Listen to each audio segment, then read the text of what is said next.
Hey, I'm Brad Lanning, and this is the Ego's Last Stand with Josh and Brandy. Hilarious fun.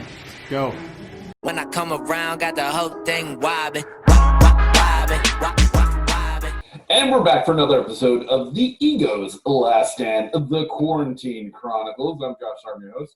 And as always, we're missing Brandy. We know that she's off doing her family thing and really can't spend any time doing this right now. But our thoughts are with her, and we hope that things are going better for her. Today on the show, we have a friend of mine who not only owns a club in St. Cloud, Florida, but he also traveled around with a little-known comic. I think his name was Carrot Top for a little while. He's got some great stories about that. But welcome to the show, Eric Godfrey. How you doing, bud? I'm doing well. How you doing? Good, man. Just dealing with this quarantine BS. How about you? Yeah, tell me about it. Tell me about it. It's been a little crazy down here, too. We've had to cancel all of our shows, and we're hoping to get back sometime in May. But who knows? We'll see what happens. Yeah, Florida kind of went the way of Rogue for a little bit, didn't it? Yeah, we were one of the last states to sort of do a stay at home order. You know, it's weird. They're supposed to stay at home, but there's people. They're out everywhere. They shut down the beaches. You can't even walk on the beach. They started to open that up recently, but I don't know. I think maybe if you keep your distance, I think you're going to be all right. And I think that's the one big thing we're going to learn from this is that you're going to be able to go back to doing what you normally did, except you're going to have to do it in a little bit of distance between you. So we're going to have to probably reduce the capacity of the comedy club and just go from there and just see what happens until we find a buyer, until we find a way to kick this thing. Yeah, no doubt. And that kind of ruins the psychology at a comedy club because packing them close is part of what makes it work so much. Yeah, but, you know, even when we had a light night, we'd always sort of set them not right next to one another to make the room feel full. Sure. And so I guess just doing that will help, I think. And I think comedy clubs are going to be packed once this is all over with, and they're going to allow people to go out. I think comedy clubs are going to be packed because people are going to want to laugh. Yeah, that and another Greg Morton was on the show, and he said that he feels people are just going to be so sick and tired of watching everything on the TV and on their computer or their phone that they're dying to get out and just be social and have a good time. So I'm in that boat of hoping that's how things end up being, where just places are packed. Right. It'd be nice. Yeah, I think they will. I really do. At least I'm hoping they do. Yeah. Luckily, the comedy club is not my full-time gig, so it's more of a fun thing to do, and to be able to bring good comedy into St. Cloud. But it's not my full-time gig. So you know, for me, we're not in the same boat as some of the other self-standing comedy clubs. Sure. And you talked to the comedy store owner of Wiley's in Dayton, Ohio. He was on the show. Yeah, I played there. Yeah, and I remember I sent you the picture of Carrot Top. Yeah. And so we were talking to him, and you know, he's in the same boat you are, where it's not his main gig. So you know, thankfully that place will still be there when all is said and done as well. Right. It's good to hear that kind of thing. You were telling me that you had a certain someone scheduled. What you want to talk about that? Yeah, we've canceled shows basically 2 weeks out because we don't know what's going to happen. We're hoping that the state of Florida opens up May 1st, and if it does, then we can bring Mike Pantzer and Nathan Wallace into the club on the 8th and the 9th, you know, with reduced seating, of course. But for April 24th and 25th, I had actually booked Grandma Lee into the club. And, of course, the guy that she travels with, Bob, he contacted me about 6 weeks ago and, you know, said she wasn't doing well. She was playing Side Splitters down in Tampa, and after the last show, she went back to the hotel room. She fell and she broke her hip. And when you're that old, breaking a hip, that's sort of step number one, you know. Yeah. But unfortunately, you know, she passed away. But she also passed away on the day that she was supposed to open our club. So that's kind of weird. I wish she could have been there because everyone who talked about her spoke extremely highly of her, and I never really got a chance to meet her. So I was really looking forward to having her at the club. And even if, you know, this gig got canceled, at least we'd have her come back. But unfortunately, that's not going to happen anymore. But it's just weird. That's not the first It's not the first comedian, we've had booked in the club that dies before he comes to us. We had an MC that was booked for us, and Friday night shows up, the feature's there, the headliner's there, the MC's not there. So I called the guy who books all of our MCs because he knows the local town. He goes, "Oh yeah, I forgot to tell you, man, your MC died 3 weeks ago." I'm like, "Oh, that's fine. He'll never play here again." He is dead to me. So, but it is what it is. I'm already booked throughout the rest of the year, so it's just a matter of finding that sweet spot when we can come back. And I already got the comics, and they're all chomping at the bit, ready to go. Oh yeah, everybody I talk to is dying to get back on that stage. But I'm hoping that they at least practice their set before they show up, because everyone's going to be rusty. Everybody is. Yeah. But it's going to cost for some funny shows, I think. I would hope so. Absolutely. So earlier in your career, you got to travel around with Carrot Top. I'd love to hear some Carrot Top stories. All right, let's see if we can do this without getting any lawsuits. Well, I guess we should start about how it all started. Yeah. I was doing open mics. There's a comedy class in Charlotte, North Carolina, back in the 90s, a place called the Comedy Zone. And the Charlotte Club was the cornerstone of a huge Comedy Zone conglomerate where there are clubs and hotels all over the Southeast. If you were halfway decent, you could literally probably get 30 weeks of solid work just with the Comedy Zone. So while I was in college there at the North Carolina, Charlotte, I started doing these open mic classes, and on a Tuesday night you go have a class, you'd all work on material together. So I'm sure a lot of them are now. And then when the 8 o'clock would roll around, before they start the regular show, they take the top 5 or 6 open micers. They called us the Comedy Zone All-Stars. And we go up on stage, we do 3 or 4 minutes and just practice our material in front of a crowd. Well, one thing led to another, and I started getting pretty decent, I guess. And Brad Greenberg, the owner, he was unique when it came to MCs, because for him, the most important job of the MC was the announcements, getting the crowd focused onto the stage, and getting the acts on and off the stage. So were you solidly funny? He would work you? No. But if you did a good job with announcements and you were okay, he would work you. So he started working me pretty hard while I was in college. I was working weekend rooms, and I'd go leave after class on Friday, drive somewhere, do a weekend room, come back Sunday, and be ready to go back on Monday. So I started getting pretty good, getting a lot of stage time. When you do the MC stuff, a lot of times they'll tell you to do 8 to 10 minutes. Well, I was constantly being told to do solid 15. So I was doing 15 minutes. And then in December of 1991, I graduated from college. But earlier that year, Brad Greenberg signed on to his management group, Carrot Top. Now, Carrot Top was a nobody back then, but he was killing in the clubs.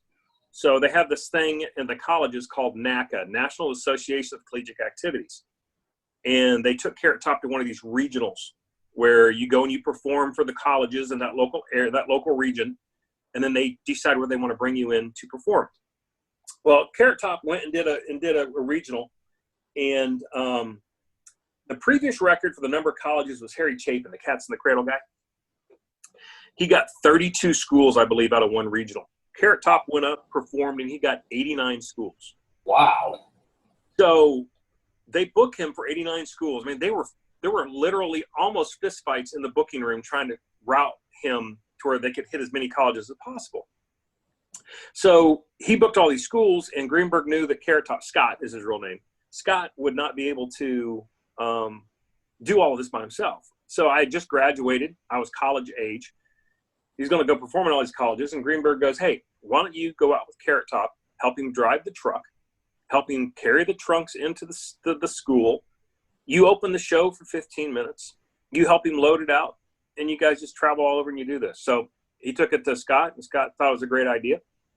We give it a shot for a semester, and we did 89 schools in one semester. We'd do 13, 14 shows a week. Wow. We would drive, get up in the morning, drive in a little black Nissan pickup truck where there was no dash lights that worked, so driving at night was horrible. The seat was stuck for his height, so I'm driving, and it was a stick shift. I never driven a stick shift, so I had to learn real quick. But we would drive to a school. We'd do a show at a college in their cafeteria during lunch. And then, yeah, they were horrible, some of them. And then we'd pack up. We'd drive 2 or 3 hours and go to another college, and we do a show in their auditorium at night. And we did this for a solid 3 or 4 months. Wow. And we busted out 89 schools in that one semester. Well, at the time, he decided that we were going to split up over the summer. We're going to do our own thing. We're going to go back when we started doing colleges in the fall. This was the spring, in the fall. So he went up and did his stuff. I went out and did my stuff. And then halfway through the summer, we both ended up at a comedy club here in Melbourne, Florida. I couldn't even tell you the name of it. And so I met up with him, said hi and all that stuff, and helped him. I even carried stuff in. And then he has this whole rock. If you've never seen his live show, he has a whole rock and roll thing he does at the end with light cues and stuff. It was very, very simple back then, but still there were lights on, lights off while he was doing costume changes and stuff. And so we're sitting there talking. He goes, all right, well, I got to go talk to the DJ because I need to go over the light cues. And I said, why do you need to go over the light cues with the DJ? I'm here. And it snapped right then. He goes, that's right. You know my show, you know the light cues. Why do I need to go talk to the DJ? You could be up there running it. And that's when he realized having me on the road with him was a lot easier for him. He could literally go set up the show and leave, and I take care of the rest. Right. So that started a 15-year relationship. We did colleges and comedy clubs and all over the country. I'll tell you right now, I'll be the first person to tell you, there were some places that we have played where I should not have been opening the show. I wasn't qualified to open the show. I didn't have the road time to open the show. I didn't have the material to open the show. But there are places that I got to perform in front of him at Bally's in Las Vegas in their big room. Wow. That was not my level of stand-up comedy, but I was there. I was already getting paid. I was a full-time employee at the time, so take advantage. So I went up and I performed in front of him at Bally's. I performed at University of Birmingham, Alabama. University of Alabama in Birmingham. We did a show in front of 17,500 people. Wow. I should not have been opening that show. But I opened the show, and it was great. If you've never done a crowd that big, it's really weird. You do your joke, and you hear the laughter start right in front of you, and then you literally feel the laughter roll up the arena, and then it comes back down in a big wave. So 15 minutes material is probably 30 minutes of stage time in front of a crowd like that. Wow. Really cool. So we traveled all over and doing these shows, and one thing led to another. And he had this thing in the show where he would play Pink Floyd music and take flashlights and go like this through the crowd. You couldn't see the beams of light. And I said, you know what? I said, I think you need a fog machine. The fog machine. I said, yeah, I tell you what, let's go rent a fog machine. Not going to buy one, just rent one. Let's try it. So we did the fog machine for this bit. He could see the beams of light in the dark and got a huge reaction from the crowd. And at that moment, he goes, listen, if there's anything else you can think of to add to the show, let's do it. Big mistake. Back, like I said, back then it was me and him in a Nissan pickup truck. By the time I left the show in 2005, we got him into the Luxor at a full-time gig in Las Vegas. We had a semi-tractor trailer, 53-foot semi-tractor trailer, slammed, packed with lighting and special effects, pyrotechnics, lasers, the whole 9 yards. A crew of 7 and a tour bus. Wow. So it went from a little Nissan pickup truck to that huge tour in about 15 years period of time. And it was truly the unique experience, to say the least. And a great guy to work for. Scott really took care of us. I mean, as a crew, we would go out if we had a night off. And, there were 7 or 8 of us. And I'd probably 95% of the time he'd pick up the tab. He'd pick up the check. We're not going to Taco Bell. We're going to, Ruth Chris Steakhouse or Outback or something. And 95% of the time he would take care of the check for everybody. So that's the type of guy he is. And he always tipped the servers well. And he was a good guy to work for. And I gave him 9 months notice that I was leaving. I just didn't get up and leave. We left on good terms, and we got people trained to take my job. And so that's the whole Carrot Top story in a nutshell. That's pretty impressive, man. Yeah, it's completely unique because, like I said, there were things I got to do and people I got to meet and things like that I really, in a normal situation, if I had just been going by my comedy career alone, I wouldn't have got to do. So Sure. working with him really definitely had its benefits. Absolutely. Who's some of the people that you met that? I mean, it's more sure. Here's the funny thing is that we sort of had a rule when a lot of this happened in Las Vegas. People come see us in Las Vegas. We sort of had a rule. It's an unwritten rule. But when you were backstage at a Carrot Top show, you were off the clock. So I don't have pictures of anybody. We didn't. There were no autographs. We had the entire NSYNC, all 5 members of NSYNC backstage in our dressing room at one time. All types of country artists, all types of rock guys, David Hasselhoff, sports guys, Ryan Leaf, the old quarterback that didn't last very long in the NFL. I mean, you name it. Siegfried and Roy, David Copperfield, Lance Burton. I mean, all the acts that were in Las Vegas would come out. Penn and Teller. Wow. They'd all come out to the show and see the show on their night off, and then in turn we'd go see their show on our night off. The Blue Man Group was there. Of course, they weren't in character, but just tons of Shania Twain, Reba McEntire. He's a huge country fan. Carrot Top Scott's a huge country fan, believe it or not, and so Travis Tritt, Randy Travis. I mean, all these guys just come out, and they were all very, very cool. Very, very nice, very down to earth. Because I think they'd be in our backstage. Like I said, it was, we just made it comfortable for them back there. They didn't have to be their on stage persona, their on camera persona, or whatever. They could just be themselves. I mean, Maria Osmond. I got stuck. She came to the show. Her and her husband. She came to the show, and after the show, I brought her back to the dressing room, and nobody else wanted to meet her. They're all scared of her for some reason. So they all book. And so I'm sitting there for 20 minutes waiting for Scott to come over. And I'm sitting there trying to hold a conversation with Maria Osmond, like my idol as a kid. That's a big deal. But yeah, so I mean, it's just lots of people. I was kind of, the individual names or whatever just kind of escapes me now. But, and we always had a good time on the road. I almost had him arrested one time. What happened there? That was fun. You talk about that? So this was back when it was just me and him. Now we upgraded from a black Nissan truck to a Toyota Previa. It's like a minivan. It looks like a jelly bean. We had just gotten that too. And in North Carolina, where we were living at the time, all your vehicles have to have a state inspection sticker.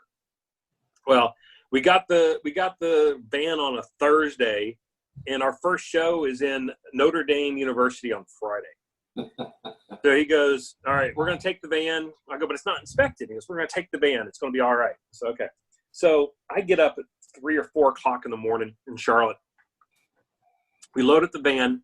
I take off. I drive all day long to get to Notre Dame University in South Bend, Indiana. It was a long drive. Had traffic problems, weather problems. I finally got there. We got the show set up. We did the show. We're there for 2 nights. And I am just beat. And he's like, come on, man, let's go out and hit one of the bars. Let's go have a drink. I said, dude, I'm so tired. I just want to go back to the hotel and go to sleep. You'll be all right on your own, because this is before he got big, right? But he had just started doing some like not local, but like comic strip live on TV, things like that. Maybe a Tonight Show or 2. And he goes, come on, 1 beer. I'm like, all right, 1 beer. Well, 1 beer turns into an apartment party at 4:30 in the morning. And, Carrot Top's, he's there at Notre Dame performing. Everybody knows who he is. Nobody knows who I am. All right. I was so tired, I don't even think I opened for him that night. And so I'm in this apartment party just over in the corner while he's over in the other corner, and he's surrounded by 4 or 5 girls. All right. And they're just having the time of their lives and stuff like that. And I'm just like, you know what? I'll wait for you down the van. So me and my beer go down the stairs. We go out in the van. I'm just leaning up against the van, just drinking my beer. Well, about that time, 2 South Bend police officers pull up. They see me drinking a beer. Now, of course, they check my ID and stuff like that. And they ask me what I'm doing there. And I explained to them, I'm here. We're doing a show at the school. He goes, what kind of show? I said, comedy show. And he goes, whose comedy show? I said, a comedian by the name of Carrot Top. And one of the police officers' eyes get big, and he goes, Carrot Top? I saw him on Comic Strip Live last night. He's hilarious. And I said, yeah, he's good. He's up in that apartment right there. You guys want to have a good time? And they're like, hell yeah. I said, all right, this is what we're going to do. He gave me shit about not having his van inspected. So I want you to go up to the apartment party. I want you to get him, and I want you to arrest him for not having a North Carolina inspection sticker on the van. So I gave him all his information. I gave him his address. I gave him his real name. I gave him all the pertinent information. Oh my God. So, yeah. So, you know, and it's one of those parties that you can just hear you can hear the music and stuff going. It's just, and there's this long stairwell that goes up to just the doorway, a little balcony and doorway right there. And so one police officer goes upstairs, and the other police officer and me go right down around the corner, so we can see what's going on, but he can't see us. And remember, it's 4:30 in the morning. It's pitch black. So the police officer knocks on the door, and the door opens, and the girl who had the apartment sees the police officer, shuts the door. Now, you ever see those movies when the music's playing, and all of a sudden it sounds like you take the needle off the record, and it's the exact same thing happened. The music dies, right? Completely silent. Knocks on the door again, opens the door, and he goes, hi, I'm here to speak to a Mr. Scott Thompson. She goes, I don't know who that is. Closes the door. Knocks on the door again. Goes, I need to speak to Scott Thompson. I know everybody here in the apartment. There's nobody here by the name of Scott Thompson. Closes the door. Knocks on the door again. Ma'am, I'm here to speak to Scott Thompson. He goes by the stage name of Carrot Top. We have a witness that says he's in your apartment. We need to see him right now. She goes, okay, hold on. Closes the door. 5 minutes go by. And we're just sitting there waiting. We're pissing ourselves. We're laughing our ass off because we have no idea what's going on upstairs. So finally, out walks Scott with these 4 or 5 girls he's talking with. They're like his little entourage at this point. And he's got his hands in his pocket. He's sort of hunched over like he is sometimes. And he goes, can I help you? And the police officer goes, are you Scott Thompson? He goes, yeah. And he goes, you live at so-and-so and so-and-so in Charlotte, North Carolina? And he goes, yeah. And he goes, and you drive a Toyota Previa with license plate, da-da-da-da-da? And he goes, yeah. The cop goes rogue, and he goes, well, I'm here to inform you, sir, that I have a warrant for your arrest from the state of North Carolina for child molestation. Oh, shit. Now, here's the scene. He says child molestation. You close your eyes, you shake your head like, what the hell just happened? All of a sudden, you hear the door slam. The 4 or 5 girls that were out on the balcony with him have gone back into the party. They leave him out there by himself. He's freaking out. He's freaking out. The police officer grabs him by the arm and starts to walk him down the stairs. So he gets down to the police officer's car, goes to open up the back door of the car, and that's when we busted. Oh, man. You know, I thought he would have had a sense of humor about this. There was no sense of humor about this situation. So he's pissed at me, right? So he storms. Once he says, he takes pictures with the police officers, all that stuff. He goes back up to this party. I go back up to the party.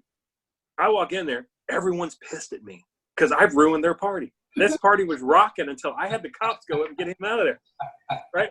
So 2 interesting things happened. Number one, the reason why it took him so long to come out is because when they found out that they were there for Scott Thompson, he gets on the phone and he calls his lawyer at 4:30 in the morning in Florida, telling them, hey, they're here to arrest me for something. What am I supposed to do? So the lawyer says, put somebody on the phone. They can tell me what's going on. Go out and talk to them.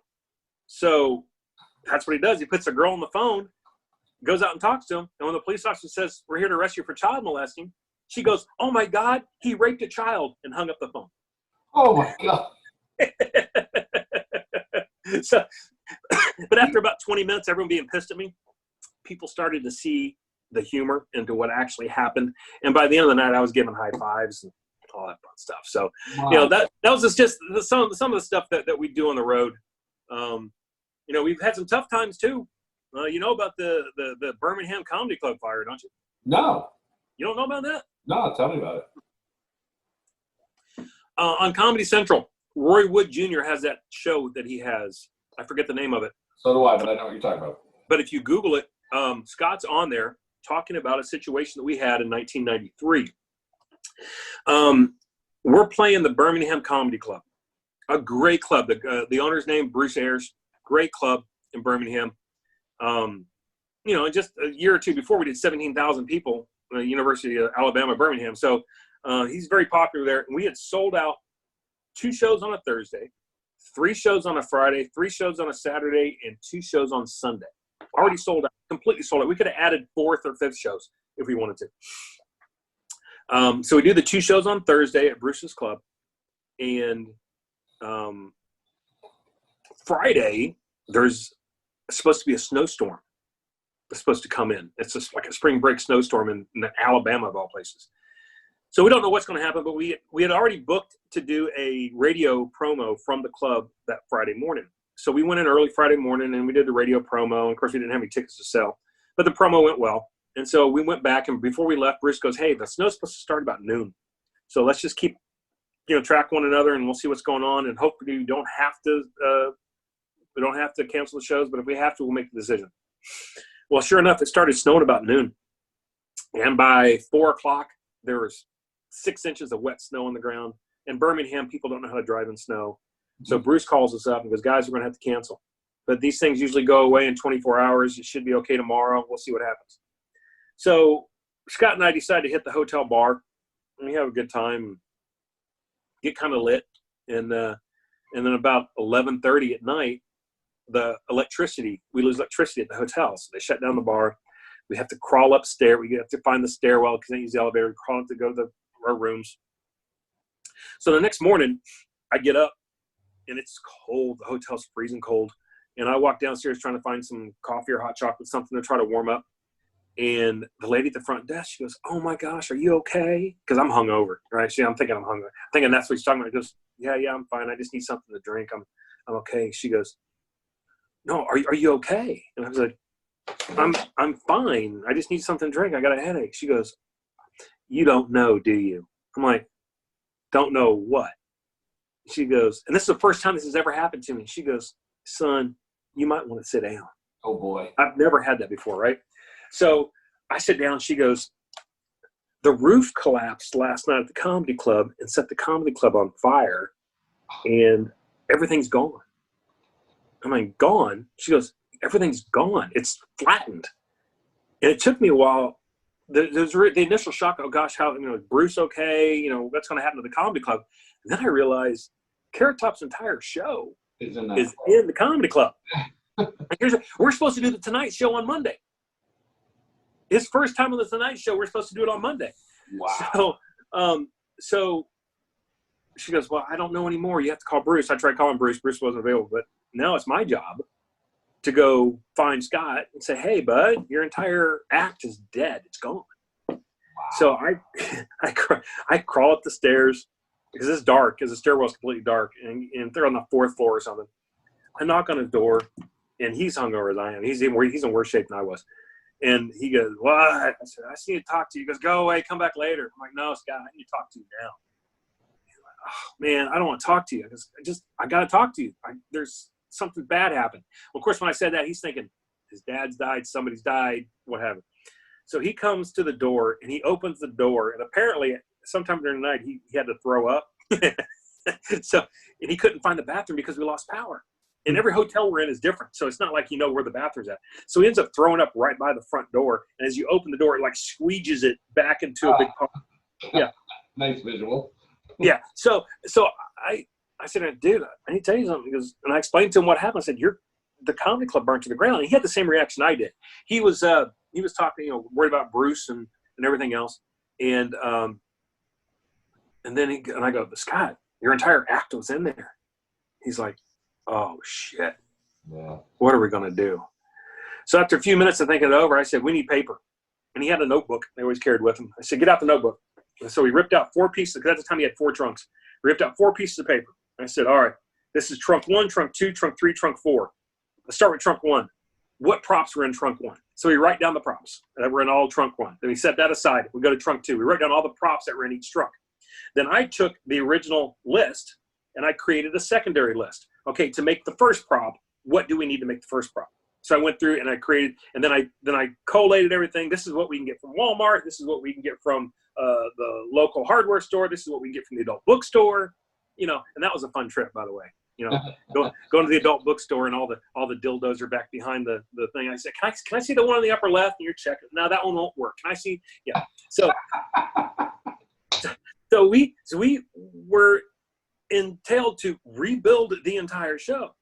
But here's the cool thing is that even though everyone gives Carrot Top shit, all right, a lot of comedians give him a hard time because he's a prop comic, so on and so forth.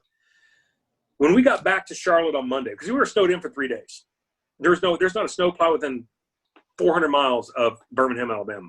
When we got back to Charlotte on that Monday, Tuesday morning, there's a knock at the door, and 10 or 12 comedians show up. Guys that were out on the road who weren't working that week, had something going on. They all came into Charlotte to help us rebuild the show. Aw. Talk about the brotherhood, right? Yeah. So I said, well, perfect. So I gives one guy a list. Here, you go get this stuff. I go, well, you bring back the receipts where we reimburse you for the receipts. It took us a solid 2 weeks to rebuild the show. And we were able to rebuild it back to exactly the way it was with some, you know, of course, when you first time you build a prop, you build it a certain way, then you I wish I would have built it this way. Well, this gives us an opportunity to build it the correct way. And we spent 2 solid weeks in his little apartment with drills plugged in everywhere and cable ties and everything else. And we rebuilt the entire show. We were able to rebuild the entire show except for one prop. The one prop we were looking for. You ever seen those big 3-foot long rawhide chew dog bones? Yes. You know what I'm talking about? Yep. So we use that in part of the show. Before we need one, we can't find one anywhere. Or before we need one, they're everywhere. You see them everywhere. The day we need one, can't find them anywhere. So a friend of ours who owned a comedy club in Columbia, South Carolina, Charlie Bassey, he goes, don't worry about it, guys. I'll find one. He found one in Austin, Texas, and had it overnighted to us. A big dog bone overnighted to us, right? So we go, we're playing Chris DePetta's room in Atlanta, Georgia. Our first show's back. We go to the comedy club, we set up, we check the fire system, everything works. And we go back to the hotel, and on the way back to the hotel, someone had thrown a big bag of garbage on the side of the road. And in that garbage, you know what we saw? The dog bone we were looking for. So yeah, we're losing everything. The only thing that survived the comedy club fire were 3 T-shirts, 3 Carrot Top T-shirts, and it's actually one of them is framed and hanging up in his new club, the Sardam, there in Birmingham. But yeah, so that was definitely a crazy experience. But then he got to go back and do the Tonight Show, and they talked about Bruce's Club, and then I guess 30 some odd appearances later, we end up in Las Vegas on the Tonight Show. That's a cool thing to do. Tonight Show. Yeah, one day. Yeah. Yeah, it's great because you see it on TV and you think, oh my gosh, it's the Tonight Show with Jay Leno. And you go there the first time, you're looking around, and oh, there's Jay's dressing room, there's a stage, there's a stage set. This is the most amazing thing you've ever seen in your life. And then after you go to the Tonight Show about 5 or 6 times, you're like, it's just another gig. Yeah. Just another gig. You're like, I gotta go again. Can't somebody else go this time, please? But it was definitely a good experience being on the road with Scott. Lots of good memories. He's a good guy. We keep in touch. You know, when we were on the road, and we took a week or 2 off. We didn't speak because we're on the road so much. Nothing's changed. We send a text message back and forth, a happy birthday message back and forth. But that's about it. And he's doing pretty well out there from what I understand. Oh yeah. So yeah. You I remember we talked about how big he got, like how jacked up he got. Right. And, you said something like people ended up not liking that. Well, I mean, he did do a train. He was a gym rat. Yeah. He was always at the gym working out. So you know, we go when we had the big crew and everything else. We get to a town that we had a runner that we would hire, and they'd run errands for us, whatever. And the first thing they were going to do is they got to find him a gym, and they'd take him. He'd get up about 10 o'clock, and they'd take him to the gym about 11, and he'd be in the gym till 3 o'clock, just working out. Yeah, people gave him a hard time about getting so big, muscular with the muscles and everything. And you know, he's going to do what he wants to do. It wasn't until he did a show. This is after I left the show. A celebrity came to watch him perform, And the show went real well. And at the end of after the show, they're in the dressing room, and the celebrity goes, "Hey, you're really funny. I really enjoyed your show. But I'm going to tell you, man, sometimes the muscles, I think they're a little distracting." Well, it was at that moment that Carrot Top Scott realized that if Gene Simmons from Kiss tells you that something you're doing on stage is distracting, maybe you should listen. Yeah. So he stopped. He still works out. He does more cardio now than he does weightlifting, but he's always been cut. But yeah, people give him crap all the time for different things. That's fine. A lot of, I'd say 90% of it was jealousy. Oh. When you're traveling around, you're selling out 3,000 seat theaters, and you're around the corner with 1 or 2 TV credits, and you're having trouble filling up a 150 seat comedy club. It's going to happen. But even though people gave him a hard time all the time, he would never reciprocate. He was always very cordial, very nice. He would take time out of his day to sign autographs. We were part of the Jerry Lewis thing. We do the Jerry Lewis telethon all the time. He's one of the ambassadors for muscular dystrophy. We'd have kids with muscular dystrophy come out to the show all the time and get to see them and things like that. So he has a kind heart, and he always takes time for his fans. We'd actually almost missed a couple flights once or twice simply because he stopped to take pictures, because people wanted pictures, and that's the stuff that he would do. So it was truly a unique experience, and I wouldn't trade it for the world. That's badass, man. Let's talk about Porky's. Yeah. Comedy Club, man, down there in St. Cloud. I worked that room. It's fantastic. Love it. Had a lot of fun that weekend. I was with Michael Winslow. Yes. That was fun. And so start at the beginning, man. How'd that happen? Because I know you guys married up with a barbecue joint. And it's kind of a unique thing. So long story short, there's a golf club here in town, and they put on a comedy night. And, I haven't been to a comedy show in a long time because, I've been in it so much that when I left the road, I just sort of want to stay away from it for a while. Sure. So they did a comedy night. And so my wife and I went, and I didn't even know who the guy was. I couldn't even tell you who it was now. But they didn't set up the room like a comedy club. They had round tables. Everyone sat and they ate. The show started. There was no stage. There was no lighting. There was a wireless microphone that was hooked into the speaker sound system that if you got too loud on it, the speakers would cut out. Sure. And it's like, all right, so you bring in a comedian, but you're not setting it up as a comedy show. There's a certain way a comedy club looks. It's supposed to be dark. It's supposed to have lights. Everything else is supposed to be dark around you. I mean, they left the lights on, everything. So I went to them. I said, listen, and I told them who I was and what I did. And I said, listen, let me do your comedy club. Let me do your comedy shows. Let me bring in a stage. Let me bring in some lights. Let me bring in a sound system. Let me do this the way it's supposed to. Let me show you how it's supposed to work. And they go, okay. So we worked out a deal. I paid for the comedians, but I take the door and so on and so forth. So I would start bringing in the local acts, the guys that live in the area that can come in for one night and do the show. Or I bring in a feature and a headliner, and I would go up and MC the show. I wouldn't do any material because it's hard for me to do material. I work for the high school here in town, so all I need is one parent to see me on stage. Mr. Godfrey said, "Motherfucker!" I don't need that. So I would just go up and walk with the crowd and tell them about what's going on, and I bring up the feature act, and he'd do 30 minutes, and then I bring up the headliner. Well, those went real well for a while. They'd have me come in about once a month, once every 6 weeks, and I'd advertise it, and people would come out. And it was hit or miss. Sometimes I get 20 people. Sometimes I get 100 people,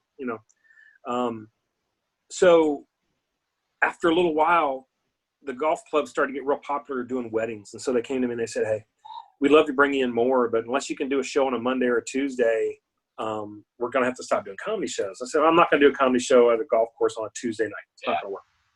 So about that time, I get a phone call out of the blue, this place called The Tavern. It's a sports bar. And they go, hey, we understand you do comedy shows, and we want to bring comedy into the Tavern. So we have a side room. It's long, it's narrow, but we have a stage. You can bring in lights and so on and so forth. So we want you to start doing comedy once a week or once a month. I said, okay, that works. When do you want to do it? Well, when do you want to do it? I said, the first weekend coming up that I have a chance to advertise was the Friday after Thanksgiving, Black Friday. So I said, let's start Black Friday. I think we can get a crowd in there. So I started thinking, who can I bring in? And I realized that I have friends of mine that live down in Tampa. I'm thinking Black Friday, I should bring in 2 of the whitest comedians I know. So I bring in Lou Angel Wolf and my buddy Kevin Rogers. Now, Kevin was a headliner back in the day, but Kevin has stopped doing stand-up comedy. He's a copywriter now. And so, but he's friends with Billy Gardell, and Billy Gardell was going to do a show at a theater down in Tampa, and he challenged Kevin to write 15 or 20 minutes of material and go up and open the show in front of him in this theater. So he took the challenge. So he used my show as sort of just practice for him. And they did really well. So anyways, so Lou calls me about 2 weeks before the show, and he goes, "Hey, Vinny wants to open the show." I'm like, Vinny? He goes, "Yeah, Vinny." I go, "Who's Vinny?" And he goes, "Vinny Barber." Who's Vinny Barber? And he goes, "Oh, come on, you know Vinny. He owns Jimmy Bear's Barbecue." I said, "Well, I've eaten at Jimmy Bear's Barbecue. It's really good food, but who's Vinny Barber?" He goes, "Eric, come on. You know who Vinny Barber is. You guys did comedy together back in the early 90s. I'm like, "Vinny Barber? I don't recognize Vinny. I don't recognize the name, nothing." It's been a long time, 20 years at least. And he goes, "All right." And he starts explaining to me who Vinny was and what part of his act was. Now, I remember somebody's act before I remember their name. Once he starts telling me the act, I'm like, "Holy cow, that's Vinny Barber?" And he goes, "Yeah." And he goes, "He owns Jimmy Bear." I said, "Yeah." And I go, "I think I've talked to him. I think I've had multiple conversations with Vinny in his restaurant, and he didn't know that I was the Eric that did stand-up comedy, and I didn't know that he was the Vinny that did stand-up comedy." So sure enough, he shows up that night, and it's Vinny Barber. It's exactly, once I realized who it was, I remember him like it was yesterday. I mean, we used to hang out all the time. He'd come up to Charlotte, we'd hang out. I'd come down to Florida, we'd hang out. And so he opened up the show that night, and then he became my house MC for the rest of the entire year. From November 2016 through December 2017, he was my house MC. He would come and do every show. And so we developed a good relationship. Of course, he owns Jimmy Bear's, the barbecue joint here in St. Cloud. And so about halfway through the first year, when we were doing these shows at the Tavern, he goes, "Hey, I want to talk to you." I go, "Yeah, what's up?" And he goes, "I've always wanted to own my own comedy club." I said, "Okay." And he goes, "Listen, you've got a pretty big following." At the time, I had like 1,000 followers on Facebook. I had the thing. It's called Comedy in the Cloud. We're in St. Cloud, Comedy in the Cloud. And he goes, he goes, "Look at this." And he shows me something. He goes, 3 years ago, I designed this logo for my own comedy club. It's called Porky's Comedy Club. And it's weird. He goes, "Porky's Comedy Club." And get this thing come back on. So you can see, here we go. Porky's Comedy Club. And I go, "Oh, well, that's cool." He goes, "Look, I already even own the website, porkyscomedyclub.com. I said, "Oh, wow." He goes, "Yeah, I'm a barbecue restaurant. It's just Porky's Comedy Club is the perfect name." He goes, "Why don't you combine your Comedy in the Cloud, bring in me, Porky's Comedy Club, and we'll be partners." And I said, "Okay." And he goes, "Look, they're gonna stop doing shows at the Tavern. We're gonna do our own shows at the lakefront." They had a ballroom on top of Krabby Bill's, some restaurant down there. I said, "Okay." And he goes, "So go ahead and start booking." And he gave me a whole list of weekends, 1 weekend a month, to do these shows in 2018. So I said, "Sure." So I booked the entire year with comedians coming in for the weekend. And we do shows in January. Everything's great.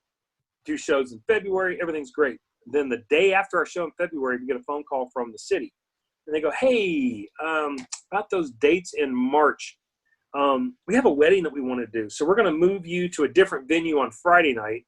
And then you can go set up your show on Saturday night, and you can do the show there." So we're thinking, this is completely jacked up. First of all, we have to set everything up. We brought everything in. We brought in backdrops. We brought in staging. We brought in logos. We brought in sound system. We brought in everything, like little production. And there's no way we're going to be able to set things up on Friday night at one venue and then tear it all down, go Saturday, set it all up Saturday night, do it all over again. Plus, it's confusing. Okay, so Friday night, where's the comedy show? Is it at this venue or is it at this venue? Right. So they were really kind of jacking us around. And then this happened for the March date and an April date and then a June date. I was like, it's not going to work. And Randy goes, "Let me see what I can do." So about 2 days later, he calls me and he goes, "Hey, meet me at this address." So I put it in my GPS and I go, and it's this little strip mall right near the heart of downtown. And he goes, "You see those last 4 units of the strip mall?" I said, "Yeah." And he goes, "What do you think about that being Porky's Comedy Club?" I'm like, Oh, that's what you want to do. You want to put forth the money. Hey, this is on you, pal. I'm not the financial part of this. I'm the brains behind the operation, right? And so he signs a lease for this 4 units at the strip mall. Did I say strip club? Strip mall. You said strip mall. Okay, strip mall. Okay, I just want to make sure because who knows where my mind's at. And so he's got all these people that he knows that are all these tradesmen. So he signed the lease on March 1st, and it went from a hole in the wall, no drywall, no electricity, no bathrooms, nothing, no flooring. Went from that to about 90% of what you saw in 14 days, and we opened up on March 15th of 2018. Wow. Yeah. So his restaurant was at a different location. So he would bring in his catering service, and he would bring in, we had beer and liquor and stuff. He had that license. He used his catering license for that. And we do shows at the time, started once a month there at the new location. And we had Jimmy Bear's food, and we had wait staff, and really turned out nice. And then after about 2 or 3 months, he goes, hey, let's go every other weekend. So I went through and I booked every other weekend. So now we're booked solid through. And then after about a year of doing that, he ended up bringing Jimmy Bear's restaurant over. So now we share the same space. So it's Jimmy Bear's most of the time. And on the every other weekend, it's Porky's Comedy Club. And it's been working out real well. There's no other venue like it in Osceola County in Central Florida. The closest comedy club is up at Point Orlando, which is on International Drive where all the tourists hang out. And you have to pay to park, and you don't know who you're going to get over there. I've taken a lot of pride in, between Vinny and myself and the time that we spent in the business, we know a ton of people. And we brought in we brought in some name acts. We brought in Killer Bees. He's been there multiple times. Michael Winslow when you were there, things like that. But we also bring in guys that their name is not very familiar, but they're just as good, if not better, than some of the named acts. Oh yeah.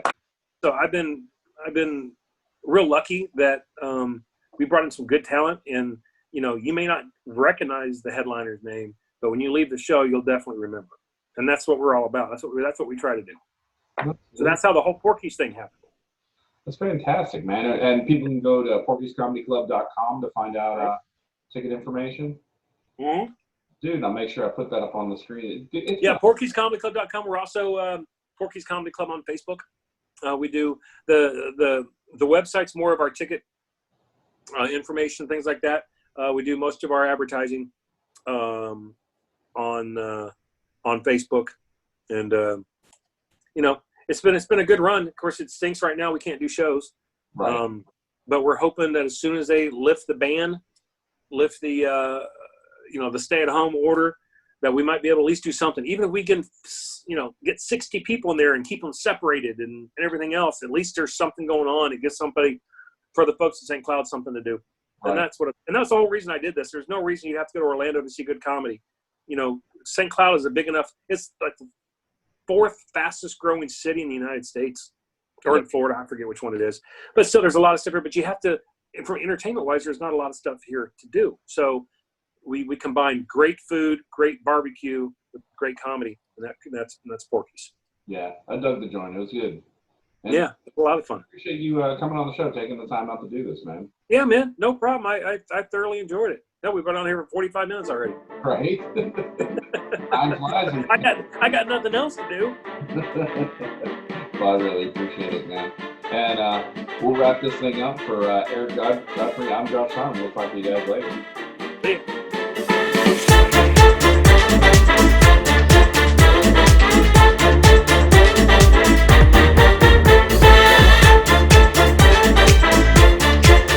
Hey guys, I hope you liked the video, and if you like the show, make sure you throw a like down there somewhere. There should be a like, and there's a subscribe button over here. And hit the bell. Yeah, ring the bell, and check us out, man. Stay in touch with us. We're always putting out videos every week, and it should be a lot of fun, right? Write us a letter. Yeah, bright as rain, bright as the mail. Thanks, guys. That didn't work.